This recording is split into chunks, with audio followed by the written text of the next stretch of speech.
네, 오늘 말씀 다윗의 삶 6과 사무엘상 19장 하나님께서 다윗을 보호하심이라는 제목으로 말씀을 나누겠습니다. 우리 여기 나와 있는 대로 사무엘상 18장 30절 또 사무엘상 19장 1절부터 3절 말씀 우리가 한 목소리로 하나님의 말씀을 봉독하겠습니다. 시작. 블레셋 사람들의 방백들이 싸우러 나오면 그들이 나올 때마다 다윗이 사울의 모든 신하보다 더 지혜롭게 행하며 이에 그의 이름이 심히 귀하게 되니라. 사울이 그의 아들 요나단과 그의 모든 신하에게 다윗을 죽이라 말하였더니 사울의 아들 요나단이 다윗을 심히 좋아하므로 그가 다윗에게 말하이르되 내 아버지 사울이 너를 죽이기를 꾀하시느니라. 그러므로 이제 청하노니 아침에 조심하여 은밀한 곳에 숨어 있으라. 내가 나가서 내가 있는 들에서 내 아버지 곁에 서서 내 일을 내 아버지와 말하다가 무엇을 보면 내게 알려주리라 하고. 아멘. 잠깐 기도하겠습니다. 하나님, 이 시간 우리가 하나님의 말씀을 기대합니다. 우리 가운데 하나님의 말씀을 받을 수 있는 믿음을 주시고 우리의 영의 귀가 열리게 하여 주시고 우리의 마음에 지혜가 임하여 주게 하시고 하나님의 말씀 우리에게 생명과 영으로 역사되게 하여 주십시오. 예수님의 이름으로 기도합니다. 아멘. 네, 계속해서 우리가 지난주에 사무엘상 18장을 봤는데 이 배경을 좀 기억하기 위해서 30절 말씀을 우리가 여기 넣었죠. 그러니까 지금 사울이 다윗이 점점 인기가 많아지고 자기보다도 사람들이 다윗을 좋아하는 것 같으니까 이 불안함과 두려움과 그래서 우리가 18장에 보니까 사울이 점점 다윗을 두려워하더라 이런 말씀이 있었다고 했어요. 네, 저를 보라 그랬죠? 설교하실 때 너무 말이 안 되는 거예요. 다윗이 사울을 두려워해야 되는데 오히려 왕인 사울이 다윗을 두려워한 거예요. 그 이유가 뭐라 그랬죠? 하나님이 사울을 떠났기 때문에. 여러분, 우리가 하나님과 함께 있으면 두렵지 않아요. 여러분, 하나님이 여러분과 함께 있다면 얼마나 담대하겠어요, 그렇죠? 우리가 두려워하는 것은 하나님이 나와 함께 하실까? 진짜 함께 하실까? 하는 그 믿음이 약해서 그런 거예요.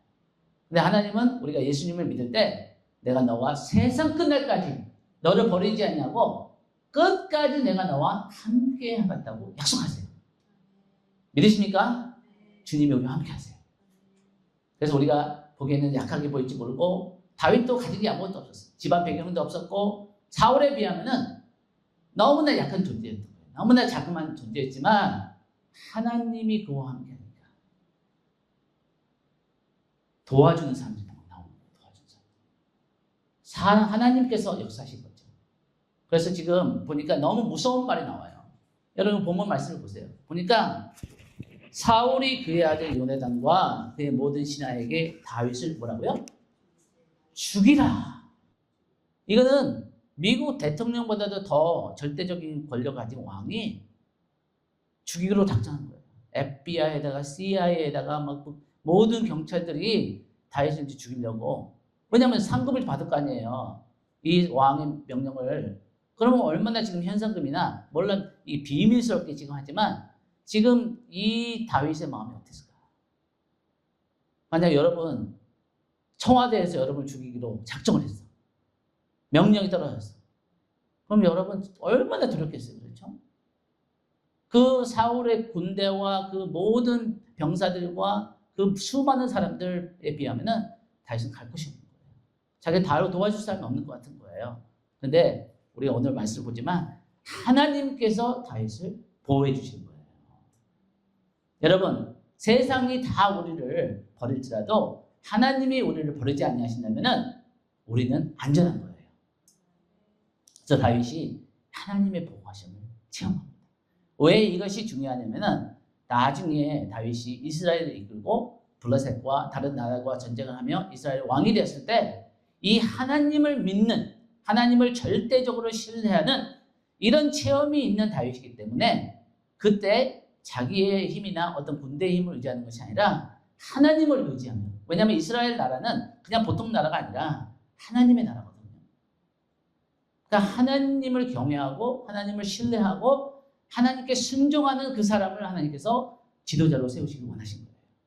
그래서 하나님은 지금 다윗을 훈련시키고 계신 거예요. 하나님의 마음에 합한 왕과 지도자로 지금 준비시키고 계시다는 거예요. 어떻게 보면 다윗이 이해를 못했을 거예요. 하나님이 나를 좋아하신다고 했는데 나는 하나님을 예배하고 하나님을 사랑하는 것밖에 없는데, 그리고 내가 가만히 내가 먼저 왕이 된다고 했어요.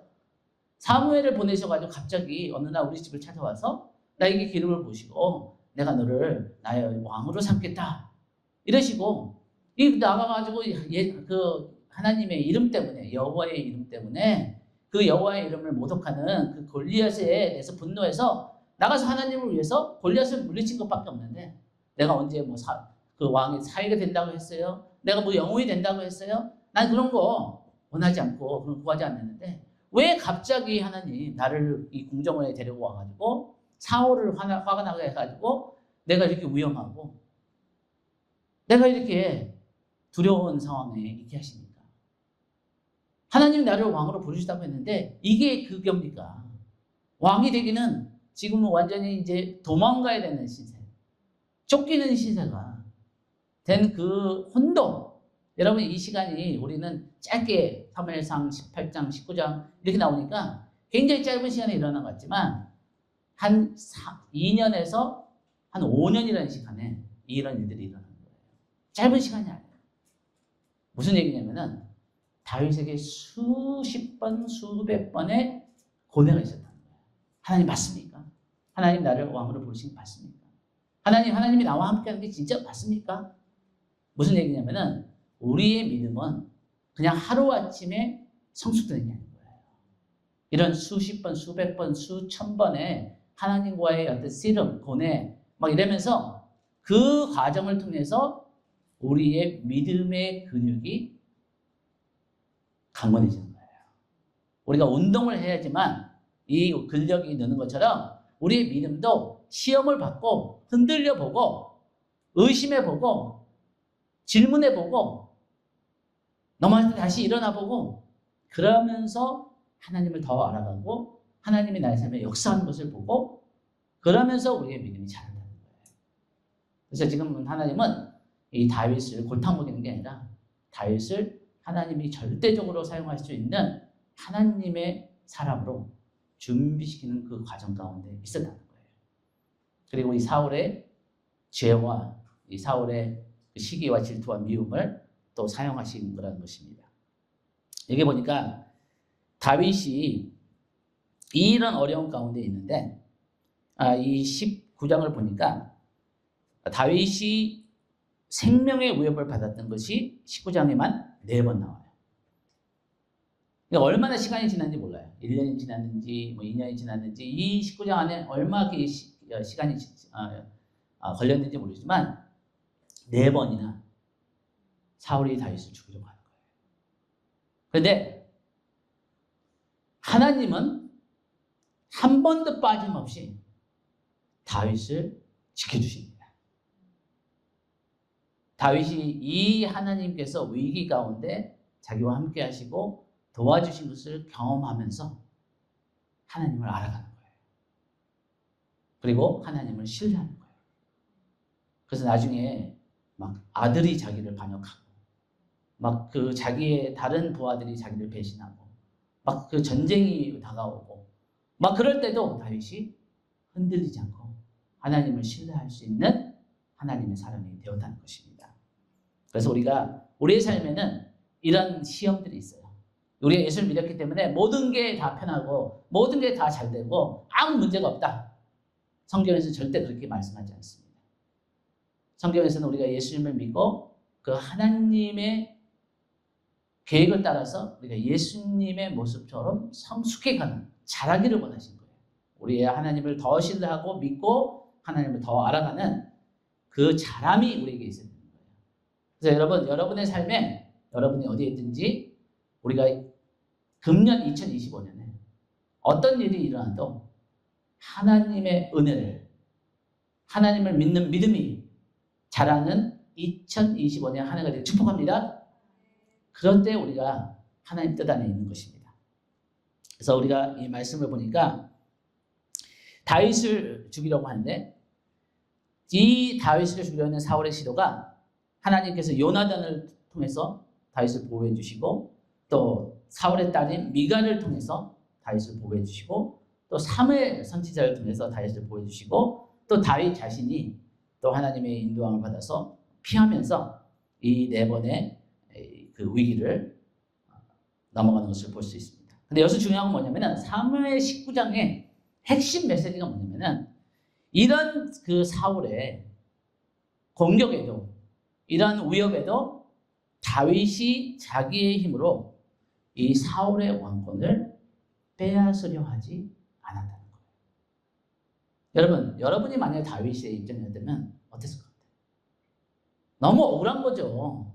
자기는 자기처럼 사울에게 충성한 사람이 없는 거예요. 너무 안타까운 거예요. 사울이 이 지금 다윗처럼 이 사울과 이스라엘에 충성스러운 사람이 없는데 충신을 못 알아보고 자기의 두려움과 자기의 불안함과 자기의 질투와 시기 때문에 눈이 멀어가지고 다윗을 죽이려고 하는 거예요.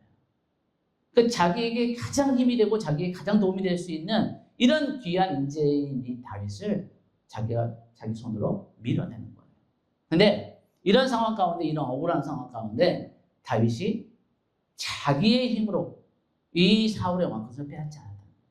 어떻게 보면 인간적으로 다윗이 충분히 그렇게 할 수 있었어요. 왜냐하면 하나님의 사람이 사무엘이 와서 직접 왕으로 기름을 부었거든요. 그리고 가는 곳마다 전쟁에서 승리하고 많은 자기를 따르는 사람이 더 많은 거예요. 사울을 따르는 사람들보다. 그럼 구테타를 일으켜가지고 이 명분도 있죠. 사무엘이 왕이라고 하나님께서 부르셨다 그랬죠. 사람들도 따르죠. 충분히 이 구테타를 일으켜도 이길 승산이 있다는 거예요. 자기는 너무 억울한 거예요. 자기가 잘못한 게 없는데 자기가 잘못한 게 있다면 그래도 괜찮은데 너무 억울한 이 상황에서 다윗의 마음 가운데 얼마나 많은 고민과 갈등과 그런 과정이 있었겠죠. 그렇죠? 다윗이 사람이에요. 우리는 알지만 다윗이 나중에 왕이 된다는 것을 우리는 이미 성경을 통해서 알지만 다윗은 몰랐어요. 하나님은 여러분의 지금 5년, 10년 후의 삶이 어떻게 될지 알아요. 이 레디오 처치가 어떻게 될지 하나님은 이미 알고 계세요. 근데 나는 몰라요. 여러분도 몰라요. 그러니까 막 불안해하고 막 답답해하고 하나님 막 우리를 여기 부른 게 맞습니까? 하나님 내가 하나님의 진짜 하나님을 믿는데 내 삶에 이런 일들이 일어난 것이 하나님 진짜 살아계십니까? 하는 그런 인간적이기 때문에 우리 연약하기 때문에 미래를 알지 못하기 때문에 갈등한다는 거예요. 근데 그 갈등이 나쁘지만 않아요. 왜냐하면 그런 갈등을 통해서 우리 하나님 앞에 정직하게 나가는 게 중요해요. 그래서 여러분 가장 하나님께서 기뻐하시는 기도는 정직한 기도예요. 한번 시편 말씀들을 보세요. 다윗이 하나님께 얼마나 정직한지 몰라요. 하나님 저 원수들의 그냥 이빨을 뽑아주세요. 머리를 뽑아주세요. 얼마나 그거 힘들었으면은 얼마나 억울했으면은 그렇게 얘기를 해요. 그런데 다윗이 귀한 게 뭐냐면은 그렇게 하나님 앞에 정직하게 딱 얘기하고 나가는데 결국 자기의 힘, 자기의 지혜, 자기의 방법으로 문제를 해결하는 것이 아니라 결국에는 하나님을 신뢰하고 하나님의 때를 기다리고 하나님을 믿었다는 거예요. 이것이 하나님께서 기뻐한 다윗의 삶의 부분입니다. 그래서 하나님이 이 다윗의 삶을 통해서 오늘 19장을 통해서 저에게 주시는 말씀이 있습니다. 그건 뭐냐면은 하나님의 주권을 신뢰하라. 한번 따라해 봅시다. 하나님의 주권을 신뢰하라. 여러분들이 이 대한민국에 태어나고 이 부산에서 살고 지금 이 자리에 있는 것은 여러분이 선택한 것 같지만 하나님이 인도하시고 하나님이 여러분의 삶에 역사하셔서 우리가 이 자리에 있음을 믿습니다. 아멘. 하나님은 살아계세요. 그리고 하나님은 우리의 삶을 주관하세요.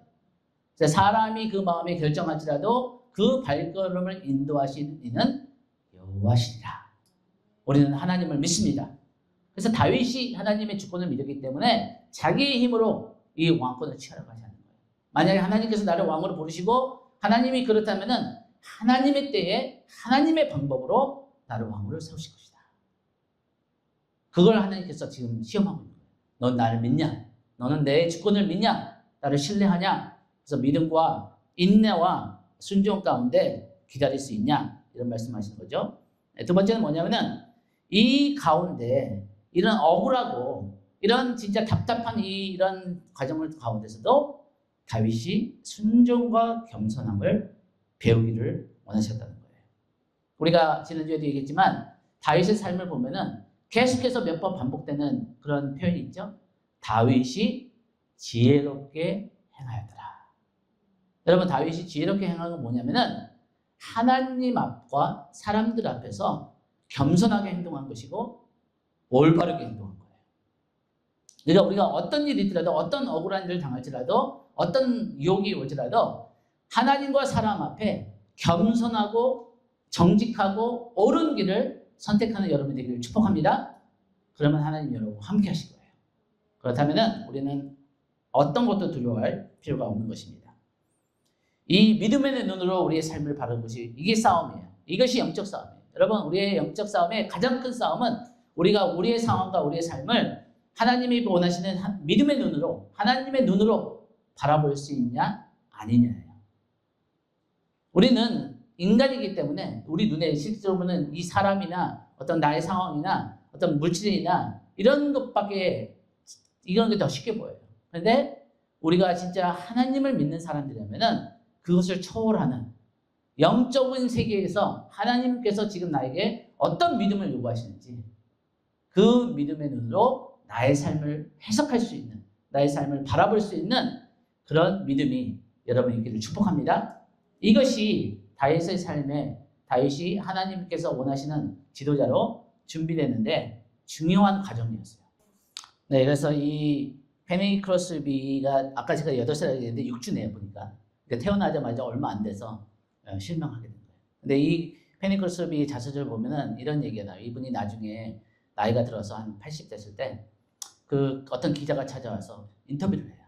인터뷰를 하는데 이 기자가 어떤 질문을 하냐면은 만약에 당신이 다시 태어날 수 있다면은 하나님께 뭘 구할 것 같습니까? 그랬더니 이 페니 크로스비가 이 대답을 합니다. 만약에 내가 다시 태어날 수 있다면은 하나님께 나를 다시 한번 장님으로 태어나게 해주세요. 기자가 놀라가지고 묻습니다. 아니, 왜 평생 장님으로 살았는데 다시 한번 태어난다 하면은 하나님께 다시 장님으로, 맹인으로 살게 해달라고 구하겠습니까? 그랬더니 페니 크로스비가 그렇게 얘기했답니다.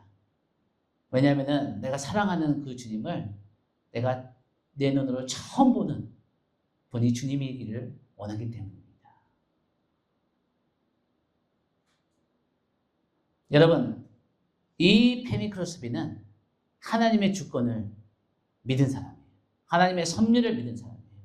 그와 같이 다윗도 지금 너무나 억울하고 너무나 기가 막힌 자기가 잘못한 게 아무것도 없는데 지금 사울이 자기를 죽이려고 하는 이런 두려운 상황 가운데 있지만 이 과정을 통해서 많은 씨름을 통해서 하나님의 섭리를, 하나님의 주권을, 하나님의 살아계심을 믿는 믿음의 사람으로 지금 자라가고 있다는 것입니다.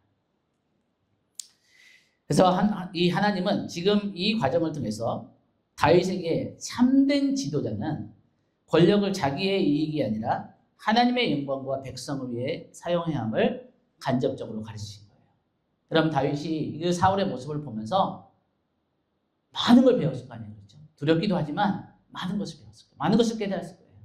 아, 저런 사람을 하나님께서 떠나시는구나. 권력과 어떤 그 자기에게 하나님께서 주신 것을 그게 물질이 될 수도 있고 어떤 재능이 될 수도 있고 그것을 자기의 어떤 이익과 자기의 어떤 목적을 위해서 사용하니까 하나님 떠나시는 거예요. 네, 하나님이 함께하는 사람은 자기 자신을 위해서 하는 것이 아니라 하나님의 영광을 위해서 사는 사람입니다. 그리고 하나님의 영광은 하나님의 백성들을 하나님의 모습으로 돌보고 섬기는 거예요. 이 겸손함이, 이 하나님의 주권을 인정하는 신뢰와 순종이 얼마나 우리에게 중요한지를 우리가 다윗의 삶을 통해서 볼 수 있습니다. 여러분, 여러분에게도 이런 하나님 앞에 겸손하고 하나님께 하나님의 영광과 하나님의 백성들, 하나님의 사람들을 섬기고자 하는 그런 마음이 있기를 축복합니다. 그래서 주님은 여러 가지 방법으로 다윗을 이 위기에서 구해주시는데 이 모든 일은 하나님이 다윗과 함께 계신다는 증거였습니다. 그래서 우리가 아까 봤던 것처럼 하나님이 요나단이라는 사람을 붙이셔서 다윗을 도와주세요. 여러분 우리가 지난주에도 잠깐 얘기했지만 또 다음 주에 우리가 더 깊게 이 요나단의 삶과 다윗의 삶을 보겠지만 요나단이 어떤 사람이에요? 요나단은 사울의 아들이에요. 그냥 아들만 아니라 사울의 많은 아들 중에 가장 사랑을 받고 가장 인정을 받는 다음 사울을 이어서 왕이 돼야 되는 그런 사람이에요. 근데 오늘 본문 말씀해 보니까 요나단이 심히 다윗을 좋아했더라 이런 말씀입니다. 여러분 기억나세요? 지난주 18장에서는 어떻게 나오냐면은 요나단이 자기 생명처럼 다윗을 사랑했더라. 무슨 얘기냐면은 물론 요나단이 이 하나님을 믿는 사람이었어요. 제가 다음 주에 성경으로 보여드릴게요. 요나단은 하나님을 경외했던 사람이에요. 하나님께 대한 믿음이 있던 사람이에요. 그렇기 때문에 하나님께서 다윗을 도와주시려고 요나단의 마음에 다윗을 향한 사랑을 주셨다는 거예요. 여러분 우리 삶에 위기가 있고 우리 삶에 억울한 일이 있을 때 하나님이 우리를 도와주시는 방법 중에 하나가 뭐냐면은 하나님의 사람들을 통해서 우리를 격려해 주시고 우리를 위로해 주시고 우리에게 필요할 때 우리에게 도움을 주는 것입니다. 여러분들이 요나단 같은 사람이 되길 축복합니다. 하나님의 사람들을 도와줘야 되는 거예요. 하나님의 함께 하시는 그 사람들이 어려울 때, 그 사람들이 위기에 있을 때, 그 사람들이 낙심했을 때 그 사람들을 도와주는 이런 요나단 같은 사람을 하나님께서 사용하신다는 거예요. 그래서 이 19장 4절 7절 말씀을 보세요. 요나단이 다윗을 어떻게 도와주냐면은 먼저 이 아버지에게 간절하게 그리고 굉장히 논리적으로 아버지를 설득합니다. 아버지 정신 차리세요. 뭐 이렇게 얘기는 안 했겠지만 아버지 사울 왕이요. 지금 뭐 하시는 겁니까? 다윗이만큼 아버지에게 충성한 사람이 없습니다. 우리 적은 다윗이 아니라 블레셋입니다. 근데 다윗이 가서 블레셋 얼마나 지금 많이 이기고 승리하고 이 아버지에게 진짜 필요한 사람은 다윗입니다. 다른 간신들 다윗에 대해서 나쁜 말을 하고 막 그 고자질하고 하는 그런 사람들의 말을 믿으시면 안 됩니다. 다윗은 아버지를 헤아려는 마음이 하나도 없습니다. 그러니까 여기 보니까 여기 6절에 보니까 5절 끝에 보니까 어찌 까닭 없이 다윗을 죽여 무죄한 피를 흘려 범죄하려 하시나이까. 사울이 요나단의 말을 듣습니다. 요나단의 말을 듣고 자기 잘못을 뉘우치고 다윗을 죽이지 않겠다고 뭐라고 하냐면 맹세하되 6절에 보니까 여호와께서 살아계심을 두고 뭐라고요? 맹세하고. 여러분 우리가 이 사울과 다윗의 삶을 비교해 볼 때 참 배울 게 많아요. 그 중에 하나가 뭐냐면은 사울은 너무 쉽게 맹세를 해요. 그것도 여호와 앞에서 하나님 앞에서 내가 절대 하지 않을 것이다. 그런데 우리가 나중에 보지만 이 사울이 그 맹세를 쉽게 또 깨요. 그러니까 이 사울은 하나님 앞에 그 말을 지키지 않는 그 하나님의 앞에서 그 말을 경홀하게 했던 그런 모습들을 볼 수 있습니다. 그래서 7절에 보니까 요나단이 이제 다윗에게 안심을 시키죠. 아버지께서 너를 죽이지 않을 것이다. 안심해라. 이런 얘기를 해요. 근데 우리가 아는 것처럼 이 사울이 바로 얼마 시간이 지났는지 모르지만 그렇게 많은 시간이 지나지 않았을 거예요. 그래서 다시 다윗을 죽이려고 합니다. 이 8절에 10절을 보니까 전쟁이 다시 나는 거예요. 블레셋과. 그래서 다윗이 가서 이 블레셋 사람들과 싸웠는데 8절에 보니까 그들을 크게 쳐 죽임에 그들이 그 앞에서 도망한다. 진짜 다윗은 용맹스러웠어요. 그리고 충성스러웠어요. 다윗이 만약에 자기만 생각했다면은 내가 사울이 나를 인정해 주지도 않고 나를 죽이려고만 하는데 내가 왜 전쟁에 나서 싸워야 되냐. 나는 그냥 내 고향으로 돌아가겠다. 충분히 그럴 수 있는 거예요. 그렇죠? 근데 다윗은 하나님 앞에서 또 사람 앞에서 충성스러운 사람이었어요. 그러니까 전쟁에 나와서 싸우는데 또 최선을 다해서 온 힘을 다해서 싸우니까 크게 이긴 거예요. 그런데 이 다윗이 이 전쟁에서 이기면은 사울이 너무 기뻐해주고 진짜 다윗을 칭찬해주고 상을 주고 그래야 되는데 사울이 이 다윗을 또 죽이는 거예요. 그 이유를 성경은 얘기합니다. 9절에 보니까 이 사울이 손에 이 창을 가지고 있었는데 이 악령이 온 거예요. 여러분 우리가 지난 한 2주 전에도 얘기했지만 우리의 마음을 어떤 것에 우리가 두느냐가 너무너무 중요한 거예요. 우리가 자꾸만 미움과 시기와 질투와 이런 것에 마음을 열면은 더 악한 영들이 더 우리 삶에 역사하는 거죠. 그러니까 이 사울이 자꾸만 그거 시기와 질투와 두려움과 그런 것에 마음을 주니까 이 악한 영들이 점점 더 강하게 역사해서 나중에는 자기도 모르게 이 창을 갖다가 던져버리는 거예요. 다윗에게. 19장에 이 창을 던진 게 두 번째입니다. 18장 11절에 보면은 사울이 창을 한 번 다윗에게 던졌어요. 한 번은 실수다. 한 번은 내가 욱해서 어떻게 실수해 너무 미안하다 이렇게 이해가 될지 모르지만 여기서 두 번째 이 사울이 창을 던지는 걸 보고 다윗이 깨달은 거예요. 아, 이 왕이 나를 죽이려고 작정을 했구나. 그래서 다윗이 이제 도망을 갑니다. 10절 끝부분을 보니까 다윗이 이제 도망을 가죠. 여러분, 이 다윗의 승리와 전쟁에서 성공으로 인해서 사울이 질투와 함께 악령에 눌리며 살인적인 분노 가운데 이 살인을 시도하는 것은 뭘 얘기하냐면은 이 사울의 마음에 악한 영들이 이 사울의 눈을 가렸다는 거예요. 여러분 여기서 우리는 중요한 것을 깨달아야 돼요. 그게 뭐냐면은 질투와 시기가 나의 판단력을 흐릴 수 있다는 거예요. 근데 질투와 시기만이 아니에요. 어떤 욕심이나 두려움이나 염려나 이런 것들이 나의 마음을 역사를 하고 나의 마음을 짓누르면은 내가 사랑해야 될 나의 가장 가까웠고 나와 함께하는 사람을 오히려 공격할 수도 있는 거예요. 오히려 나의 이 친구를 적으로 생각할 수도 있는 거예요. 오해하는 것들이 그런 거잖아요. 그렇죠? 그냥 혼자서 막 잘못 오해하고 막 잘못 생각하고 그런 사람들 보면은 악한 영들이 역사하는 거예요. 그래서 그럴 때 우리가 회개를 해야 되는 거예요. 하나님, 제 안에 있는 잘못된 두려움이나 욕심이나 어떤 시기나 질투에 대해서 하나님 저희 마음을 용서해 주십시오. 그리고 저희 마음을 자유케 해 주십시오 하는 기도가 우리에게 나와야 됩니다. 그럴 때 하나님이 우리 안에 있는 악한 영들의 역사를 깨뜨려 주십니다. 우리가 하나님 앞에 나아가면 주님이 우리를 도와주십니다. 잠깐 복습하겠습니다. 다윗의 5개의 계절에서 우리가 나눴죠. 한 17살까지 태어나서부터 17살까지 베들레헴에서 지낸 거예요. 그 다음에 한 18살 때 이제 골리앗을 이기고 이 이스라엘 수도인 사울이 있는 기비아로 다윗이 옮겨간 거예요. 그러니까 지금 짧은 시간이 아닌 거예요. 한 4년에서 5년 전 시간을 다윗이 지금 이 기브아에서 사울의 이 전쟁에서 승리도 하고 사울에게 시기와 질투도 받고 생명 위험도 없고 이 얼마나 많은 일들이 있었겠어요. 그 수도에 얼마나 많은 다양한 사람들이 있었겠어요. 다윗을 좋아하는 사람도 있지만 다윗을 시기하는 사람들도 있고 이 사울에게 막 아부하고 막 잘못된 정보를 주고 편을 나르고 그런 사람들도 있을 거예요. 이 요나단 같은 사람도 있고 그리고 또 미갈을 또 하나님께서 다윗에게 사랑하는 마음을 주셔서 미갈이 또 다윗의 아내가 돼서 다윗을 또 도와주죠. 그 다음에 이제 이 사울에게서 쫓겨나서 이 사무엘에게 간 후로 아둘람으로 가서 그때 한 7년 동안 광야의 생활을 하는 다윗의 삶을 우리가 계속 보겠습니다.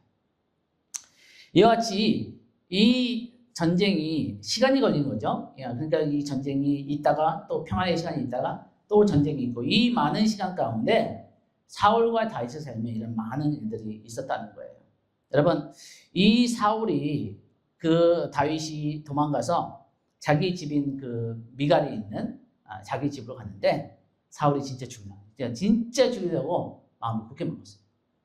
얼마 전에 요나단에게 내가 절대 다윗을 죽이지 않겠다 맹세를 한 거를 까맣게 잊어버리고 자기 이 분노와 어떤 미움과 이 살인의 영에 가득 차서 지금 죽이려고 자기 군사를 집에 보낸 거예요. 근데 왜 이들이 아침까지 기다리냐면은 그냥 우리가 상상하고 이 상황을 이제 생각할 때 지금 이 다윗을 죽이려고 들어가면 다윗이 용감한 용사잖아요. 그렇죠? 그러면 다른 사람들도 다칠 수 있는 거예요. 사울의 딸인 미갈도 다칠 수 있고 다른 왕족들도 다칠 수 있기 때문에 군사들이 이 다윗 한 사람만 죽이려고 이제 아침까지 기다린 거예요. 근데 안에 이 미갈이 다윗을 사랑하는 마음이 있었기 때문에 아는 거예요. 아버지가 군사들을 보낸 걸 알게 된 거예요. 그래서 다윗에게 지금 당신이 지금 나가면은 죽는다. 오늘 밤에 도망을 해야 된다. 그래가지고 미갈이 몰래 다윗을 뒷문으로 도망가게 하고, 그 다음에 이제 이 어떤 우상을 가져다가 이 사람이 있는 것처럼 이렇게 만들어 놓고 속이는 거죠. 그 다음에 아침에 이제 됐는데도 다윗이 안 나타나니까 군사들이 들어오는 거예요. 들어왔는데 사람이 있는 것 같은 거예요. 그러니까 미갈이 거짓말하는 거예요. 지금 다윗이 지금 아프다. 그래서 움직일 수가 없다. 그러니까 이 군인들이 다시 사울에 가가지고 다윗이 아픕니다. 데려올 수가 없습니다. 그러니까 사울이 막 화가 나가지고 막 팔팔 뛰면서 급 침대째 가져와라. 아프든지 죽든지 그 다윗을 죽여야겠다. 그래가지고 침대째 가져오라고 그래가지고 다시 군인들이 갔는데, 이게 다윗은 이미 도망갔고 이게 그냥 하나의 인형이 가짜로 미갈에 속인 게 드러난 거예요. 그래서 사울이 미갈에게 이런 얘기를 하는 거예요. 17절에 보니까 사울이 미갈에게 이르되 너는 어찌하여 이처럼 나를 속여? 이 아버지인데 네 애비를 속이냐? 네가 다윗을 선택했냐? 막 너도 나를 배신하냐? 지금 사울이 엄청나게 화가 난 거죠. 내 대적을 통화 편하게 피하게 했냐? 그랬더니 미갈이 사울에게 이렇게 대답해요. 그가 내게 이르기를 나를 너와 가게 하라. 어찌하여 나로 너를 죽이게 하겠느냐 하다. 그러니까 미갈도 두려우니까 아버지지만 지금 정상적인 아버지 아니잖아요. 근데 왕인 거야. 근데 자기도 큰 일을 당할 것 같으니까 거짓말을 하는 거예요. 그래서 다윗이 나를 죽이려고 했기 때문에 내가 놓아줄 수밖에 없었습니다. 그런데 여러분, 거짓말을 하면 안 돼요. 선의의 의도가 있었더라도 거짓말을 하면 안 되는 게, 이 일 때문에, 이 거짓말 때문에 법적으로 이제 사울이 다윗을 죽일 수 있는 근거가 된 거예요. 왜냐하면 왕족의 딸이잖아요. 그렇죠? 그 딸을 죽이려고 했으면 이제는 다윗이 아무리 자기 사위라 해도 이제는 죽을 수밖에 없는 그런 게 된 거죠. 그래서 여러분, 우리는 나중에 우리가 또 보지만 다윗도 거짓말을 해요. 그래서 참 많은 생명을 잃어버리고 큰 피를 봅니다. 그래서 우리가 하나님 앞에서도 사람 앞에서 거짓말하면 돼요. 거짓말해서 좋을 게 하나도 없는 거예요. 그래서 우리 이 사건들을 보면서도 하나님 앞에 얼마나 정직이 중요한 것을 알 수 있습니다.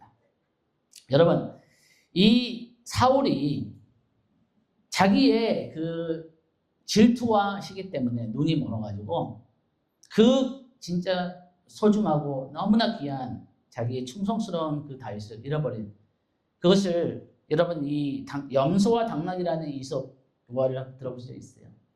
물론 지어낸 얘기겠지만 이렇게 얘기해. 어떤 그 농부가 있었는데 당나귀하고 염소가 있었대요. 근데 이 주인이 당나귀를 너무 사랑하는 거예요. 왜냐하면 당나귀는 너무 일을 잘하고 아주 그냥 묵묵하게 계속 자기가 시키는 일을 너무 잘하는 거예요. 그러니까 이 주인이 너무 이 당나귀만 사랑하니까 염소가 질투가 난 거예요. 그래가지고 이 염소가 깨를 냈대요. 그래가지고 당나귀를 불러가지고 이렇게 얘기해요.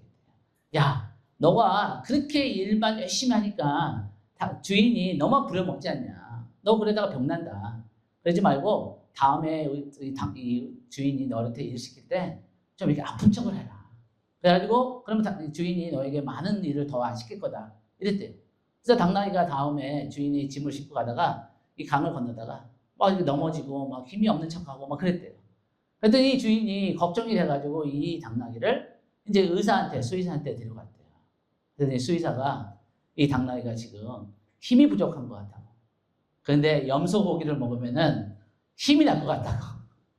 그래가지고 주인이 그 질투 때문에 깨를 낸 그 염소를 잡아가지고 당나귀에 주었다는 이 우화가 있습니다. 여러분, 너무 웃기는 얘기지만 질투와 시기를 가진 사람들은요, 끝이 안 좋아요. 사울도 그래요. 그래서 우리에게, 저와 여러분에게 중요한 질문입니다. 혹시 내 안에 조금이라도 질투하고 시기하고 남을 부러워하고 하나님께서 나에게 주신 것에 대해서 감사하고 만족하는 것이 아니라 그런 마음이 혹시 있지 않나? 왜냐하면 모든 죄는 작게 시작하는 거예요. 어쩌면 또 다른 부분에서는 두려움과 염려와 걱정에 대한 그런 마음이 내 안에서 조금 있지 않나. 만약 그런 것이 우리 안에 있다면, 조금이라도 있다면 우리가 하나님 앞에 나가서 정직하게 다 쏟아붓고 하나님의 평강을, 우리의 마음의 감사와 우리가 하나님을 향한 신뢰와 믿음으로 다시 일어선 여러분이 되길 축복합니다. 네, 그래서 이 다윗이 라마에 있는 사무엘에게 도망가요. 라마는 어디냐면은 기브가에서 약간 한 30마일 떨어진 데요. 20마일 떨어진 데니까 한 35km예요. 35km. 짧은 거리는 아니죠. 그때 뭐 자동차도 없고 그러니까 이 다윗이 막 도망가는 거예요. 왜 사울에게 갔냐면은 사울은 하나님 사람이기 때문에. 그리고 다윗에게 지금 얼마나 많은 질문이 있겠어요. 그렇죠? 우리는 알아요. 지금 다윗의 스토리 어떻게 끝나는지 다시 모르는 거예요. 그 자기를 왕으로 기름 부은 하나님의 사람 사무엘에 가서 묻고 싶은 거예요. 제 삶이 어떻게 될 것입니까? 제가 살겠습니까? 죽겠습니까? 인간적으로 볼 땐 죽을 수밖에 없는 거예요. 왕이 자기를 죽이려고 지금 군대를 보내고 있는데 자기가 살아남을 가능성은 거의 없는 거예요. 그런데 이곳에 가서 다윗이 짧은 시간이 아니었던 것 같아요. 정확하게 몰라요. 한 달이었는지 2달이었는지 모르지만 짧은 시간 안이었어요. 우리가 그걸 알 수 있는 것이 이 다윗이 도피하여 라마로 가서 사무엘에게 나가서 사울이 자기에게 행하는 것을 다 전하고 다윗과 사무엘이 나요시로 하는 것을 가요. 그러니까 그 라마보다도 더 깊은 곳에 가서 이제 사무엘이 다윗에게 많은 것을 지금 가르쳐 주는 거예요. 나중에 우리가 역대상 역대하를 보면은 다윗이 나중에 그 하나님의 언약궤를 세우고 다윗의 장막을 세우고 24시간 예배를 세운 것이 이때 사무엘에게 받은 그런 계시들이 있는 것 같아요. 그런 말씀들이 있습니다. 어쨌든 이때 사무엘을 통해서 하나님이 다윗을 크게 격려하신 거예요. 여러분, 이 사무엘은 선지자예요. 이 예언의 영이 중요한 게 뭐냐면은 우리가 나중에 더 깊이 예언에 대한 영을 가르치겠지만 이 고린도전서 14장에 보면은 바울 사도가 이런 얘기를 해요. 형제들아, 너희가 신령한 것을 사모하기 원한다. 간절히 사모하라. 여러분, 신령한 것은 뭐냐면 은사들인 거예요. 하나님 주시는, 성도들이 주시는 은사들이에요. 그 은사들을 거의 방언이 될 수도 있고 어떤 치유의 은사가 될 수도 있고 어떤 예언의 은사가 될 수도 있는데 그것을 간절히 사모하라는 거예요. 바울 사도가. 그런데 특별히 예언을 하려고 하라. 이렇게 말씀하세요. 왜냐하면 진짜 예언의 영은 뭐냐면 가짜 예언의 영도 있지만 진짜 예언의 영은 고린도서 14장 3절에 보니까 성도들을 위로하고 권면하고 격려하는 것이다. 여러분, 우리가 하나님 앞에 특별한 사물 같은 은사를 받지 않더라도 하나님의 영은, 이 예언의 영은 계시록 19절에 보니까 예수를 대언하는 영이다. 이런 말씀하세요. 예수님의 마음을 전하면 되는 거예요. 그래서 우리가 다윗과 같이 이런 어렵고 힘든 과정에 있는 형제 자매들을 보면은 그냥 걱정만 해주는 것이 아니라 기도하고 하나님의 마음을 받아서 그 형제 자매를 가서 지지해주고 응원해주고 격려해주고 위로해주는 그런 하나님의 사람 되기를 축복합니다. 그럴 때 하나님께서 이 다윗과 같은 사람을 준비시키는 거예요. 여러분, 다윗이 이때는 얼마나 마음이 괴로웠겠어요? 얼마나 많은 질문들과 혼돈이 있었겠어요? 그래서 성령님께서 사울이 다윗을 잡아라고 보낸 이 부하들을 방해하시는데 어떻게 방해하시냐? 너무 재밌어요. 진짜 드라마 같다. 어떻게 이런 일이 일어나는지 모르겠어요. 뭐냐면은 사무엘에 있는 곳에 예언의 영이 너무 강하니까 이 하나님 알지도 못하는 이 부하들이, 사울의 부하들이 왔는데 그들도 막 예언을 하기 시작하는 거예요. 거기서 너무 성령의 역사가 너무 강하니까 그래요. 부흥의 역사 장소를 가면은 이 믿음이 없는 사람들 가운데서도 막 역사가 일어나고 현상이 일어날 수 있는 거예요. 근데 더 놀라운 것은 뭐냐면은 사울에게 가가지고 그런 얘기를 하니까 사울이 막 3번 이 군사들을 보내는데 다 똑같은 거예요. 다 잡아오라는 다윗을 잡아오지 않고 막 예언을 하고 막 날리는 거예요. 그래가지고 사울이 나를 믿지 못하기 때문에 자기가 이제 가서 직접 가서 다윗을 잡아오겠다고 가는데 이 사무엘이 있는 곳에 가니까 24절을 보세요. 사울이 그의 옷을 벗고 사무엘 앞에서 예언을 하며 하루 밤낮을 벗은 몸으로 누워있더라. 그러므로 속담에 이르기를 사울도 선지자 중에 있느냐 하니라. 무슨 얘기냐면 이게 우리가 다 이해는 못하지만 너무 놀라운 거예요. 하나님이 이런 그 성령의 역사, 어떤 예언의 역사를 통해서라도 다윗을 보여주시는 거예요. 근데 이것은 또 뭘 얘기하냐면은 하나님께서 다윗을 보호해 주신 것도 맞지만 사울에게 회개할 기회를 계속 주고 있다. 요나단을 통해서, 미가를 통해서, 사무엘을 통해서, 또 이 예언의 역사를 통해서 하나님은 어떤 사람도 멸망치 않고 다 회개하고 구원을 받기를 원하세요. 저 같으면은 사울을 벌써 버렸을 텐데 하나님은 끝까지 사울에게 회개할 기회를 또 주시고 또 주시고 또 주시고. 그래서 우리 주변에 우리가 보기에 저 사람은 참 구원받기가 불가능하다.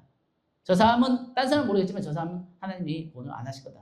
그런 사람이 있다 할지라도 그렇게 생각하면 안 돼요. 하나님은 어떤 사람도 구원하실 수 있습니다. 그리고 어떤 사람도 구원받고 천국에 가기를 원하세요. 그래서 우리가 그런 하나님의 마음을 품고 그런 영혼들을 위해서 포기하지 않고 끝까지 기도하는 우리가 되기를 원합니다. 그래서 이제 말씀을 마칩니다. 우리가 이 사무엘서 19장에서 우리가 배워야 될 것은 뭐냐면은 하나님의 선택하고 하나님이 부르신 종은 하나님의 일이 마치기 전까지는 절대 죽지 않는다는 거예요. 아무리 사울이 죽이려고 해도 여러분 우리가 다윗의 삶을 보면 한 12번을 사울이 다윗을 죽이려고 해요. 근데 그때마다 하나님께서 다 피하게 하시고 다 막아주세요. 근데 또 사람을 사용하세요. 이 요나단을 사용하시고 미가를 사용하시고 사무엘을 사용하시고 그래요.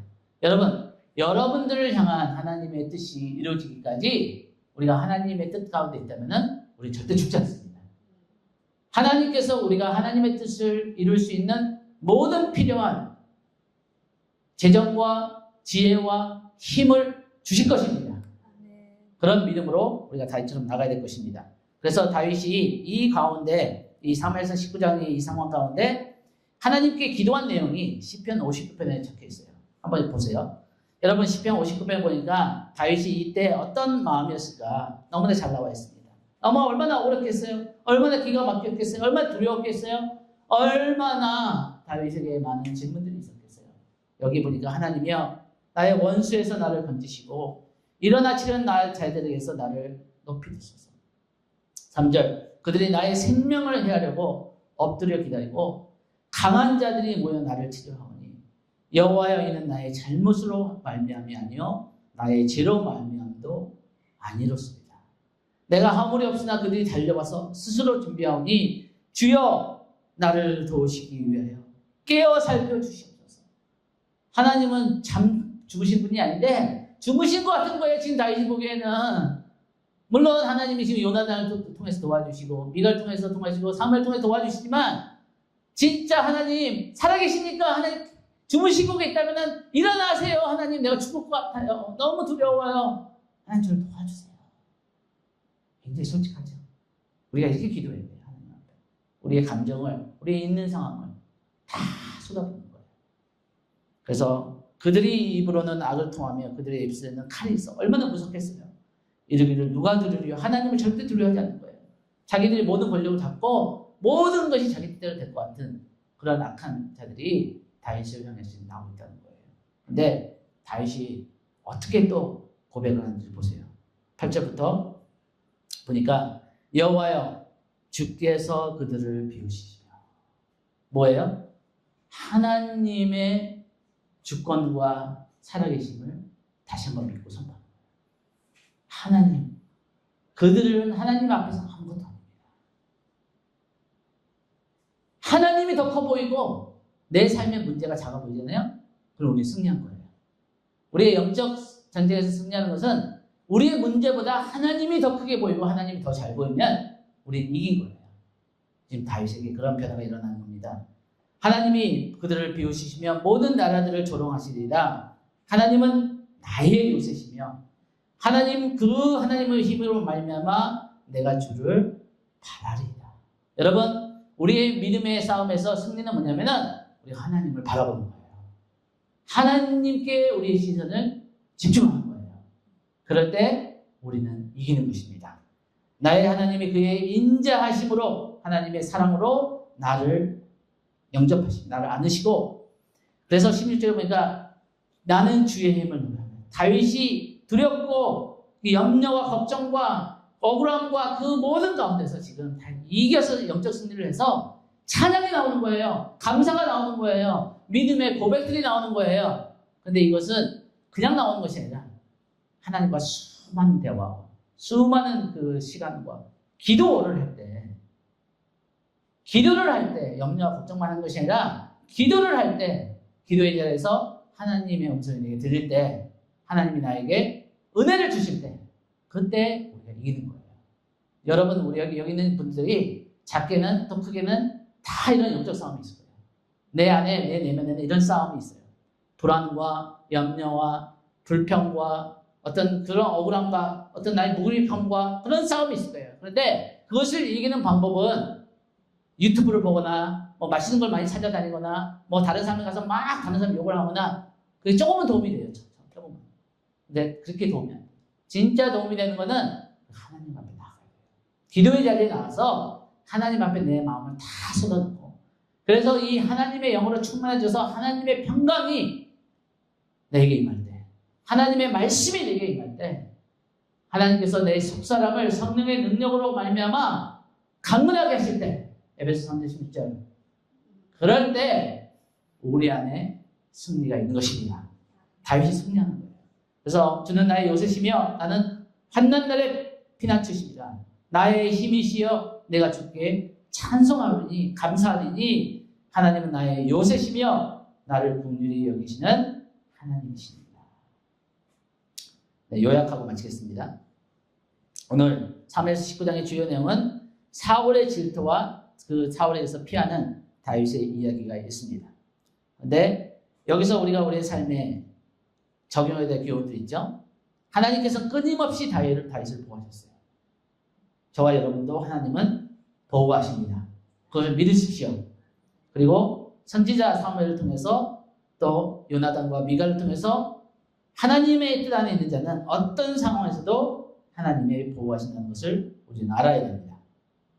두 번째, 인간의 질투와 하나님의 주권이 있습니다. 사울의 질투는 점점 그를 더 악한 길로 몰아놨지만 그 모든 사울 다윗의 주저의 시도는 하나님의 주권 아래 무력화되었고, 이는 인간의 악한 계획이 하나님의 뜻을 결코 막을 수 없음을 우리에게 보여줍니다. 믿음과 순종의 삶입니다. 다윗은 자신의 생명을 위협받는 상황에서도 하나님의 뜻에 순종하며, 다윗은 하나님께 모든 것을 주관하신다는 믿음으로 인내하며 자기의 힘으로 복수하거나 원수를 갚으려 하지 않았습니다. 그래서 여러분과 저도 하나님을 끝까지 신뢰하고 신실함과 순종으로 나아가야 되겠습니다. 우리가 공동체의 도움이 중요합니다. 요나단과 미갈과 사무엘을 통해서 다윗에게 힘을 주고 다윗에게 용기를 주고 다윗에게 하나님의 말씀을 기억나게 했던 것처럼, 여러분의 우리 공동체 안에서 또 우리 주변에 우리의 도움을 필요한 사람들 위해서 기도해주고 격려해주고 지지해주고 응원해주는 것이 너무 중요하다는 것입니다. 하나님의 영의 역사는 이 모든 사람의 역사보다 더 크시다는 거예요. 성령의 역사가 인간의 어떤 계획보다도 우월함을 우리에게 보여줍니다. 네, 마지막입니다. 아까 우리가 초반에 있었던 질문들인데 이 질문들을 한번 우리 자신들에게 하면서 하나님과 앞에 기도하는 시간을 갖겠습니다. 현재 나의 삶의 어려운 상황에서 하나님의 보호심과 도움을 신뢰하며 믿음으로 나아가야 될 부분이 있다면 무엇입니까? 혹시 내 안에 질투나 분노나 두려움이나 불안 같은 감정이 나의 판단력을 흐리게 하고 있다는 것이 있다면 무엇입니까? 우리 신앙 공동체에서 지금 나의 도움과 지지함을 필요로 하는 지체가 있다면 누구일까요? 어떻게 우리가 사랑과 헌신의 마음으로 그 형제 자매를 지지해주고 도와줄 수 있을까요? 지금 나의 삶에서 하나님의 주권에 순종하며 복수나 미움이나 두려움이 아닌 사랑과 인내와 기도로 나아야 될 부분은 무엇인지 우리 하나님 앞에 그 자리에서 일어나서 찬양하면서 또 기도하면서 나가겠습니다.